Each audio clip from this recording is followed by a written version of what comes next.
Assalamualaikum warahmatullahi wabarakatuh. Perkenalkan saya Muhammad Syakib. Di sini saya akan mempresentasikan eh, optimasi dari machine learning, di mana saya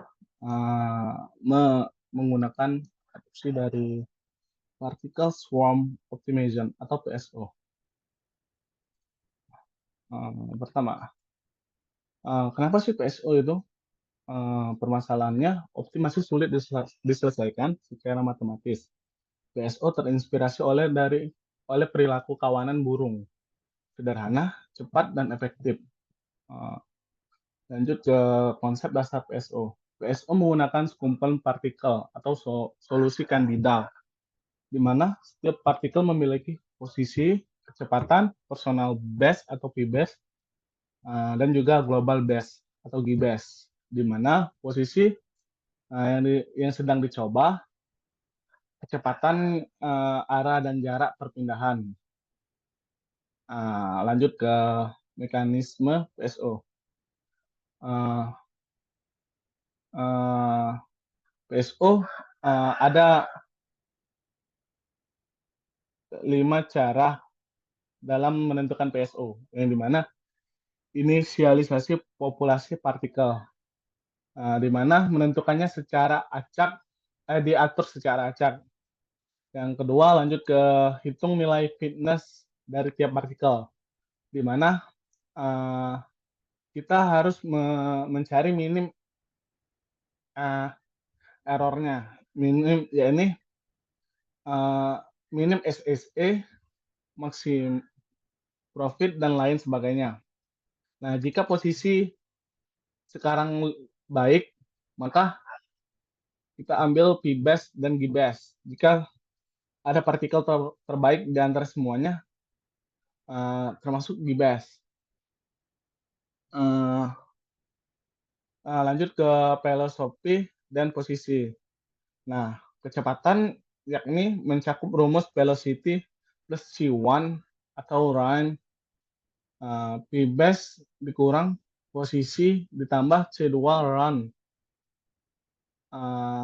dikali G-best dikurang posisi, di mana iterasi sampai konvergen atau batas iterasi tercapai, di mana kita mencari minim minim sangat minim error. Nah, lanjut, posisi PSO dalam machine learning. PSO digunakan untuk meningkatkan performa algoritma ML, khususnya pada optimasi parameter modal, yakni di dalam SVM, neural network, atau decision tree. Yang kedua, pada supervised learning bisa diterapkan pada k-means, fully connected, atau FCM, atau digabung hybrid dari PSO sama k-means. Yang ketiga, association rule mining. Nah, yang dimana ini untuk meningkatkan support atau confidence. Dalam penelitian machine learning, PSO dikategorikan sebagai optimasi teknik for machine learning atau hybrid machine learning method saat digabungkan dengan algoritma besar. Kesimpulannya, PSO bukan model machine learning, tetapi bagian penting dari proses optimasi dalam machine learning. Oke, kita lanjut ke kelebihan dan kelemahan PSO. Kelebihannya ialah algoritma sederhana, mudah diimplementasikan, dan menghindari lokal optimum, lebih baik daripada metode klasik. Karena ini kita mencari algoritma yang optimum atau kompleks. Yang ketiga, konvergensi cepat dalam banyak jenis permasalahan. Yang terakhir, tidak membutuhkan derivatif atau gradien. Kelemahan, rentan prematur convergence pada kasus tertentu. Parameter C1, C2, inertia weak sangat mempengaruhi hasil akhir. Nah, karena kita menentukan posisi ini, C1 inertia weak, maka ini sangat mempengaruhi. Yang terakhir, tidak selalu akurat untuk optimasi dengan ruang solusi yang sangat kompleks. Ya, karena ini tadi, C1, C2 sama bobot sangat mempengaruhi hasil. Lanjut ke study case deteksi kanker payudara. Nah, ini saya dapatkan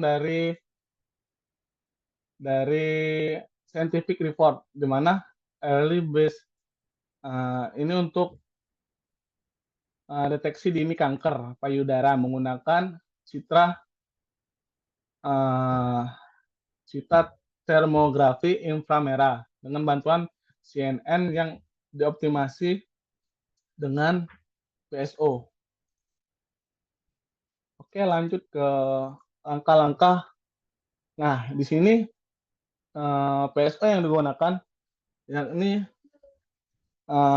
sudah lanjutan dari PSO, yang dimana dia menginisialisasi populasi partikel, di mana setiap partikel mewakili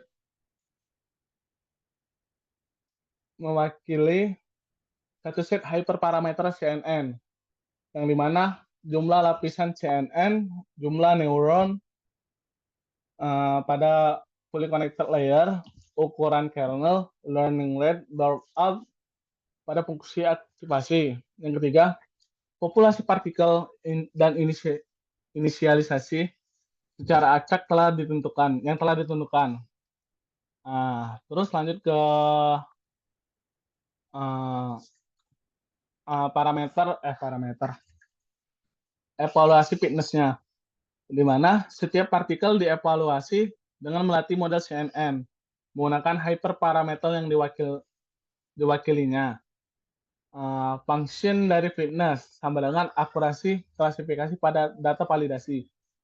Yang ketiga, nilai fitness ditentukan oleh kualitas solusi setiap partikel. Update posisi partikel. Nah, langkah-langkah ini posisi itu harus diupdate setiap saat, di mana posisi partikel diperbarui berdasarkan G-base dan G-base. Jika posisi terbaik yang pernah dicapai oleh partikel tersebut. Yang kedua, posisi terbaik yang pernah dicapai oleh seluruh populasi. Nah, rumus update untuk populasinya ialah PXY dalam kurung inersia ditambah 1 sama dengan M1 dikali N1 dikali P base 3 inersia ditambah N2 dikali N2 dikali J base 3 inersia. Yang ini ya. Nah, lanjut ke alur kerja Enhanced Particle Swarm Optimization untuk optimasi hyperparameter CNN. Algoritma yang digunakan pada penelitian sebelumnya, yakni ada 5 kerangka kerja. Yakni pertama, penelitian tersebut menginisialisasi populasi partikel dahulu sebelum masuk ke CNN-nya, model CNN dengan hyperparameter acak. Untuk setiap partikel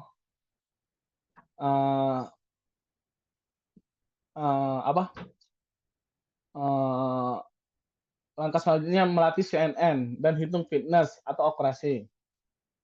Lanjut ke ketiga. Nah, ini update G-base dan G-base. Di mana jika tidak diupdate, maka loss function akan meningkat jika tidak diupdate. Lanjut keempat, posisi partikel menggunakan persamaan FPSO. Nah, jika sudah didapatkan P-base, maka dilanjutkan dengan menggunakan parameter FPSO. Langkah selanjutnya mengulangi hingga iterasi maksimum tercapai atau konvergen. Ah, untuk parameter FPSO yang digunakan, yakni ukuran populasi partikel, yakni 30 yang dipakai 30 partikel, bobotnya 0,7, CC-nya itu 1,5, dan batas untuk kecepatannya 0,1. Keluaran dari Enchanted Particle Swarm Optimization, yang dimana hyperparameter terbaik atau GBAS digunakan untuk membangun arsitektur CNN akhir. Karena ini penentunya untuk hasil yang lebih bagus. Terus setelah setelah sudah mendapatkan GBAS ini, maka CNN kemudian dilatih ulang dengan parameter yang terbaik untuk klasifikasi. Lanjut ke hasil atau dampak PSO pada kinerja model, di mana didapatkan bahwa jika menggunakan optimasi, maka didapatkan hasil recognition rate sama dengan 98,8, akurasi 97, dan F1 score 97,6. Nah, jika tanpa menggunakan optimasi EPSO, maka didapatkan hasil berikut. Dampaknya signifikan 10%, perbandingan 10%, 9 sampai 10%. Kesimpulannya, PSO dapat meningkatkan akurasi yang signifikan, waktu komputasi lebih cepat dibanding tuning manual, menghindari terjebak dari lokal optimum, dan hyperparameter yang dioptimasi, yang hyper yang digunakan untuk optimal, yakni learning rate, jumlah kernel, jumlah layer, dan lain-lain. Sekian dari saya. Terima kasih.